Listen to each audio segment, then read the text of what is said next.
All right, now we're going to start with our next Momocon guest. We have hip hop artist, MC, and youth advocate Javier Starks, and go with the first question from the audience. Yes. James from Wananoy Network. What was it that drew you to music initially? Nice to meet you, James. And influences.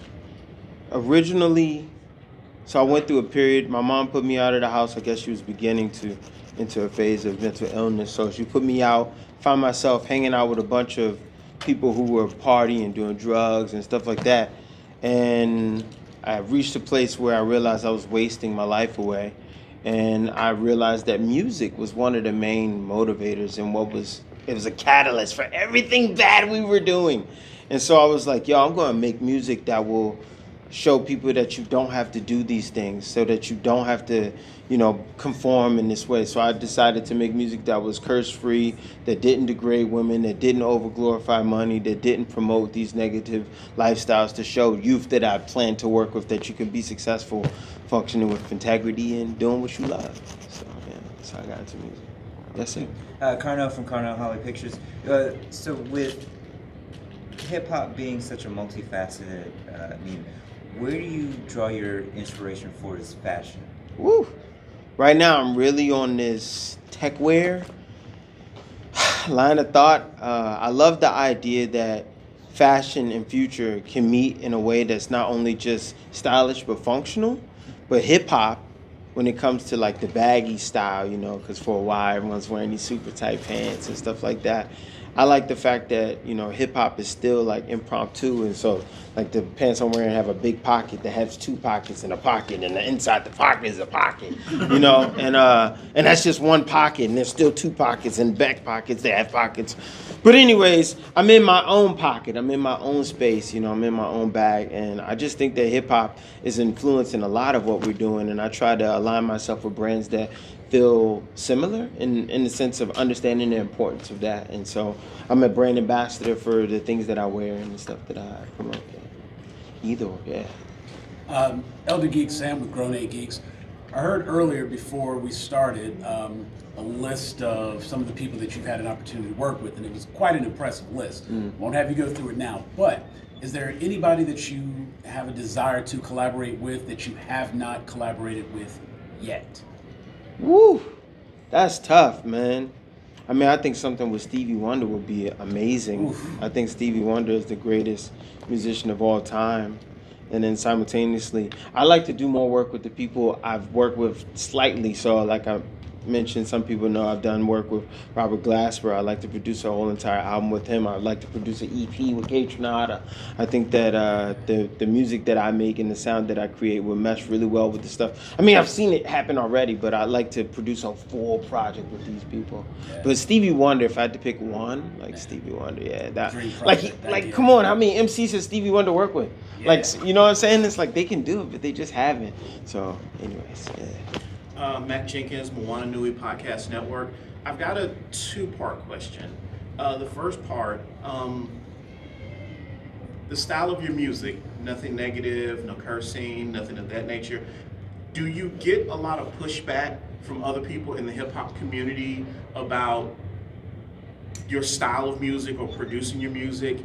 And secondly, being that you're one of the few artists that I know of who does not curse, another of my favorite artists who has removed a lot of that from his music is Method Man. Could you potentially see a collaboration in the future with you and Meth? Answer one to your two-part question. Yes. I think the word they use now for something like that is like virtue signaling. It's like, well, you make us cognizant of our own dysfunction and what we're putting into the community so they don't like it. Of course, finding opportunities are fewer and farther apart because I'm not within the lane of, the what is normal, the money and the women and stuff. So, yes, there have been times where people who just outright ask me, well, who are you to think you can set the example? Who are you to, Well, I'm me. You know, I'm me. I'm the person that I wish that I had growing up. Somebody was like, yo, do not, don't sell drugs. Don't do these things. Because there wasn't anyone outright to tell me those things except for like the school system. You know, when you look around and you see people who are getting money, you're not like, oh yeah, my teacher's like the most paid person I know. But I need to get myself out of debt. You know, my local dentist is the guy. Nah, you look to the people in the immediate circle. So, yeah, it has created issues, but at the same time, I know that this is what I was put here to do, so I do what I'm gonna do. And then to answer your second question, oh my gosh, Method Man, yo, he's so tight, bro. Like Method Man is so dope. Even when he was doing what he was doing, he was unique, with the contact lens and just his style, your RZA, your razor, hit me with the major, the damage, the plan, understanding, the flavor.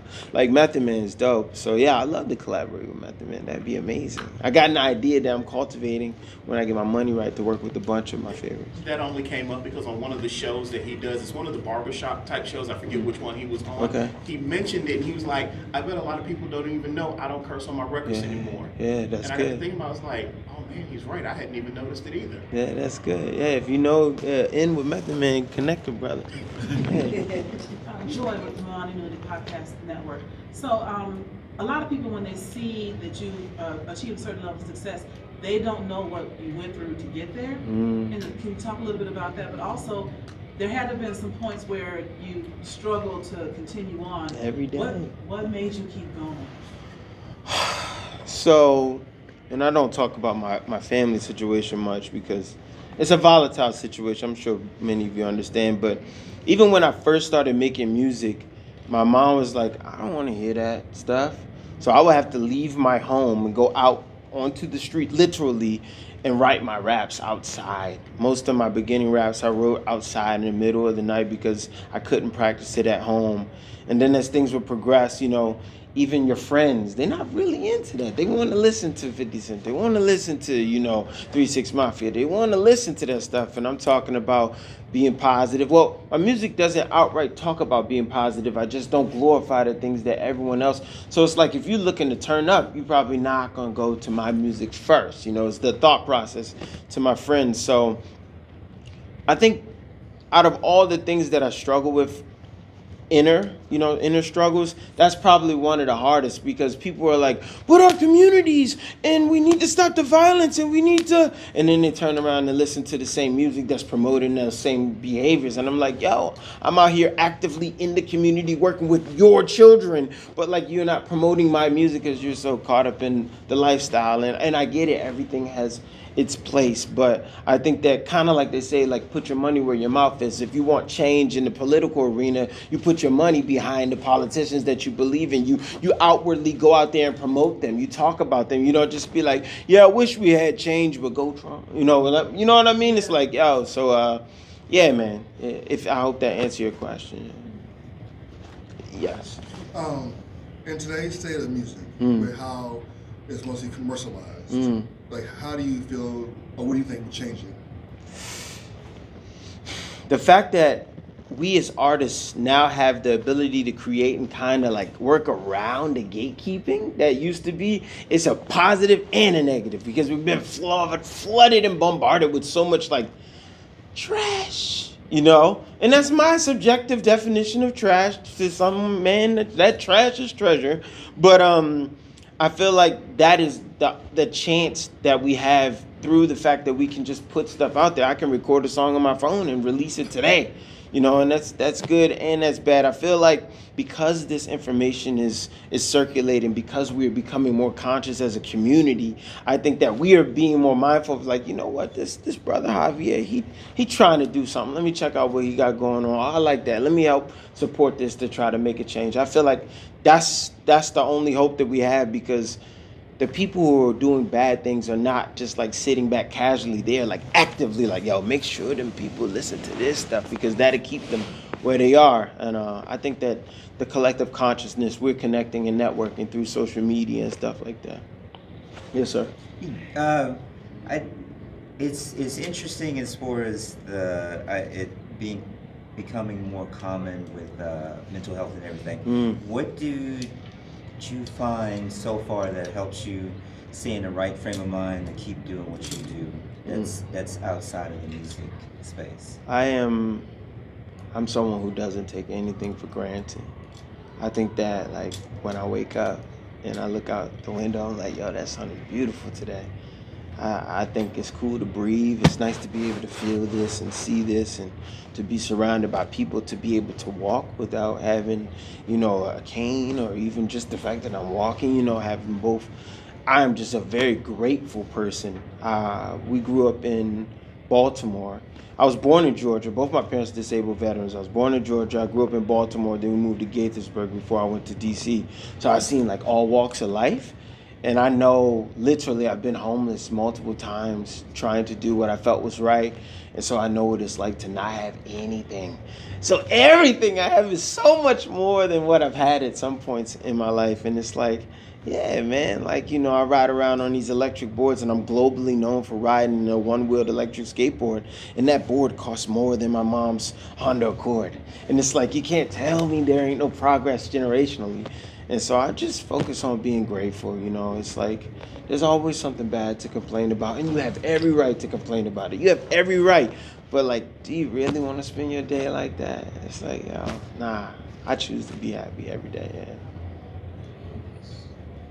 That's amazing. Yeah. How important is representation to you within what you create? When Virgil Abloh, who was doing work with Off-White, passed, that hurt a lot.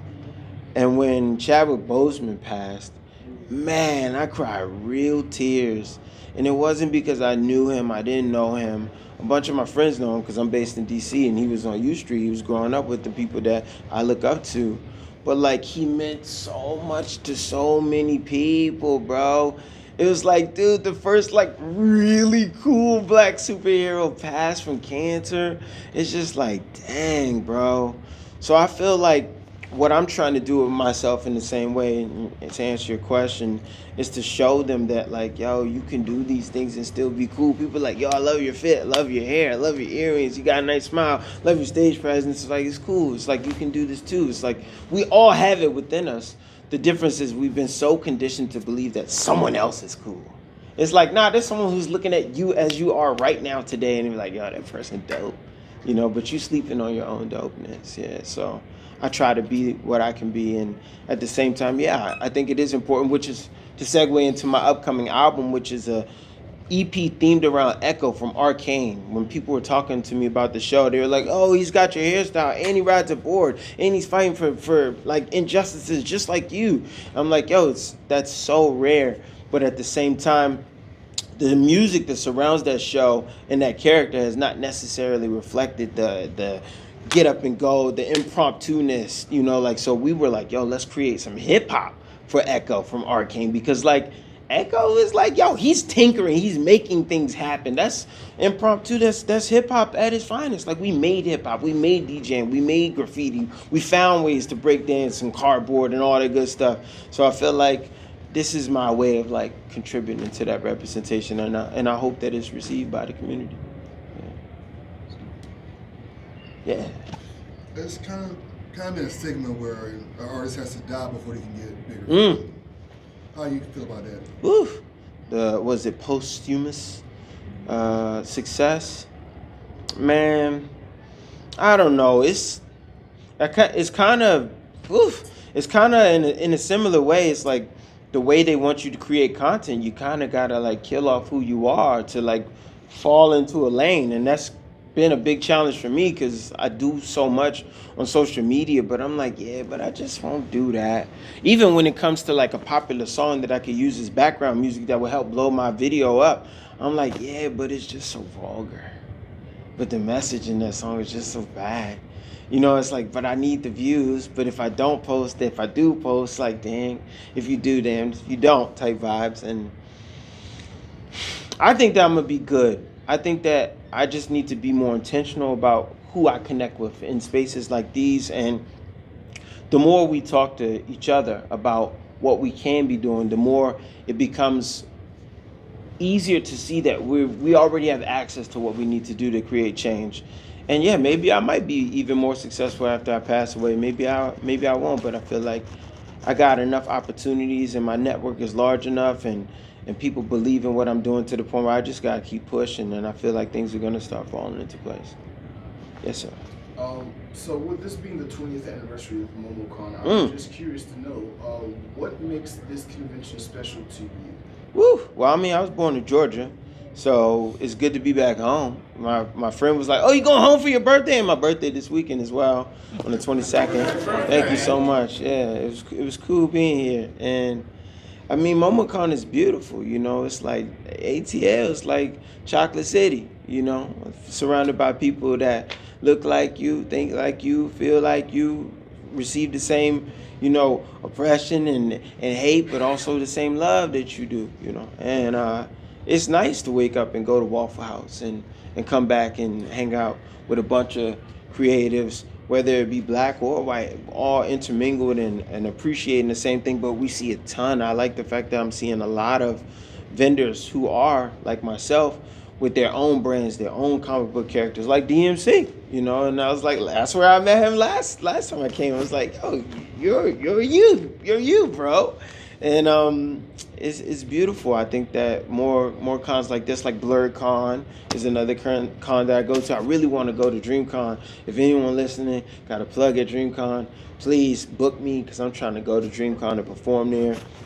But I think that Momocon is really special, man. It's really special. It's in a special space, and everyone I've met has just been so nice and so considerate, and I think they understand the message and they understood the assignment. Yeah. Oh, any projects that you can speak on that's coming down the pipe? So that Echo one is the primary, or it's called the Boy Savior. No pun intended, because we try and save the world, even though you know you can't save the world. One of the things you realize when you're trying to save the world, some people, you just gotta let them do what they do. But that's probably the primary thing that I'm focused on right now. I do, at the same time, I am working on a cross-country project, riding different electric vehicles, because I got electric motorcycle, electric bicycles, electric skateboards. I'm sponsored by all these different companies, and I ride and I create content around it. So I'd like to piece together a tour, doing a little bit of everything along the way while promoting sustainable electricity, sustainable everything. I mean, even positive art is sustainable, because, you know, when you're telling people to... I also work inside schools, and when I see these kids walking down the hallways rapping these lyrics to songs that have them ending up in prison or dead, it's just like, that's not sustainable. You know what I mean? That art is not sustainable to me. So my goal is to push sustainability. So for right now, just the Boy Savior. That's my primary focus. Yeah. Yes, sir. Last question. So as we've been sitting in here, I can say, man, without a doubt, you just exude great vibes. And it's quite infectious. Is it safe to say that when it's all said and done, that's what you're looking to be your legacy? Man, I'm just being me. But at the same time, yeah, that would be cool. If what I do can be so impacting that future generations are like, yo, Javier did it though. He wasn't like regular. He was just himself. If that's the message that gets passed on, then that's a win, you know? Because right now they always look into something else for inspiration. It's like, you got it already. You ain't gotta be like Lil, Young, whoever. Be you, you know? Be you, you know? Yeah. Can you let everybody know where they can find you on social? Yes, please. Check me out. Instagram is my primary platform. Javier Starks, JAVIER STARKS. I got another brand that I'm working to launch. It's called TEKXKAI, TEKXKAI.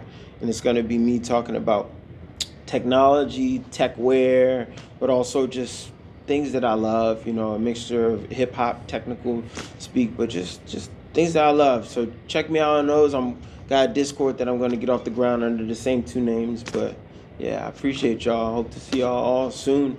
Thanks for the love. Thanks for the opportunity. Yeah.